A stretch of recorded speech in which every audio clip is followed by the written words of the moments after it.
Hello hi అందరికీ welcome back to our YouTube channel J V Vardhan vlogs. ఈరోజు recipe వచ్చేసి ఉలవచారు.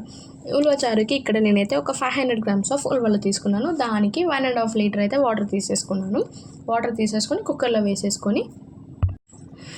వేసేసుకొని అయితే ఉడికించుకుందాము. ఉడికించుకున్నాక ఏవైతే వాటర్ అండ్ ఉలవలు ఉంటాయో వాటిని సపరేట్ చేసేసుకుందాము. ఇలా సపరేట్ చేసుకున్న వాటర్లో కొంచెం కారం అయితే వేసేసుకొని అది పక్కన పెట్టేసుకోవాలి. ఉలవల్ని మిక్సీ జార్లో వేసేసుకొని ఫైన్ పేస్ట్ అయితే చేసేసుకోవాలి. వాటర్ అయితే యాడ్ చేయొద్దు.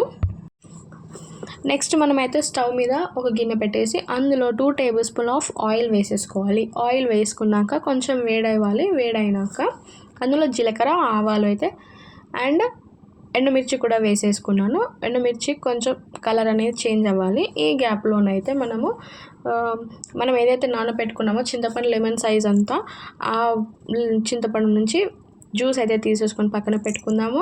అండ్ వెల్లుల్లి జీలకర్ర కూడా కచ్చపచ్చగా దంచి పెట్టుకోవాలి. ఒక 4 to 5 వెల్లుల్లి అండ్ ఒక ½ టీ స్పూన్ ఆఫ్ జీలకర్ర అయితే తీసుకున్నాను. కచ్చపచ్చగా దంచేసి పక్కన పెట్టుకోండి అది కూడా. అండ్ మనకి ఇక్కడ ఎండుమిర్చి కూడా కలర్ చేంజ్ అయింది కదండి. అందులో మనం కట్ చేసుకున్న ఆనియన్స్ 2 చిల్లీస్ అండ్ కొంచెం కరివేపాకు కూడా వేసేసుకొని ఫ్రై అవ్వాలి.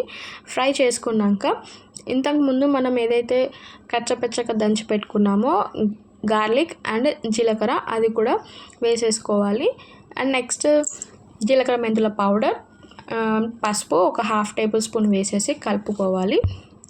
ఏదైతే మనము వాటర్ అనేది ఉంటుందో ఆ వాటర్ అయితే మనము ఫ్రై అయిన ఆనియన్స్లో వేసేసుకోవాలి. అండ్ ఫైన్ పేస్ట్ చేసాం కదండి ఉలవలు, అది కూడా అందులో వేసేసుకొని బాగా మిక్స్ చేసుకోవాలి. మనం ఇలా పేస్ట్ ఎందుకు పట్టి వేసామంటే చారు అనేది కొంచెం థిక్నెస్ కోసం వేసుకున్నాము. అండ్ టేస్ట్కి సరిపడా కొంచెం సాల్ట్ కూడా వేసుకొని కలుపుకోవాలి. అండ్ ఫైనల్గా కొత్తిమీర కూడా వేసేసుకొని ఒక 5 to 10 minutes అయితే బాయిల్ అవ్వనిద్దాము. బాయిల్ అయినాక స్టవ్ ఆఫ్ చేసేద్దామండి. ఎంతో హెల్దీ అండ్ టేస్టీ రెసిపీ ఉలవచారు అనేది రెడీ అయిపోయిందండి. వేడి అన్నంలో వేసుకొని తింటే టేస్ట్ అయితే నెక్స్ట్ లెవెల్ అని చెప్పొచ్చు. మీరు కూడా ట్రై చేయండి. పాతకాలంలో అయితే చాలా టైమ్స్ చేసుకునేవారు ఈ రెసిపీ అనేది. మీరు కూడా ట్రై చేయండి. ఎలా వచ్చిందో కామెంట్ సెక్షన్లో అయితే కామెంట్ చేయండి. Tata, bye bye.